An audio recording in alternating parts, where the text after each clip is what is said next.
દુબઈથી મુંબઈ આવી રહેલી ઇન્ડિગોની ફ્લાઇટમાં અચાનક ધુમાડો દેખાતા એક સમયે 194 મુસાફરોના જીવ તાળવે ચોંટી ગયા હતા. કાર્ગો કમ્પાર્ટમેન્ટમાં સ્મોકની જાણ થતાં પાયલોટે તરત જ મેડે મેડે મેડે કોલ આપવામાં આવ્યો હતો અને ત્યારબાદ રાજકોટ ઇન્ટરનેશનલ એરપોર્ટ પર ફ્લાઇટનું ઇમરજન્સી લેન્ડિંગ કરવામાં આવ્યું હતું.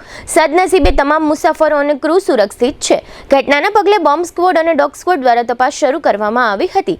દુબઈથી મુંબઈ આવતી ઇન્ડિગોની ફ્લાઇટમાં મુસાફરી દરમિયાન અચાનક કાર્ગો કમ્પાર્ટમેન્ટમાંથી ધુમાડો નીકળતો હોવાની માહિતી મળતા કોકપિટમાં એલર્ટ વાગ્યું હતું.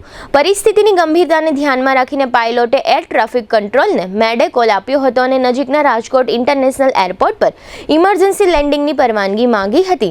રાજકોટ એર ટ્રાફિક કંટ્રોલે તાત્કાલિક રનવે તૈયાર કરાવ્યો અને તમામ ઇમરજન્સી ટીમોને એલર્ટ કરી દેવામાં આવી હતી. થોડી જ વારમાં ફ્લાઇટનું સફળતાપૂર્વક ઇમરજન્સી લેન્ડિંગ કરવામાં આવ્યું હતું. ફ્લાઇટમાં સવાર 194 મુસાફરો અને ક્રૂ મેમ્બર્સ સુરક્ષિત રીતે બહાર કાઢવામાં આવ્યા હતા.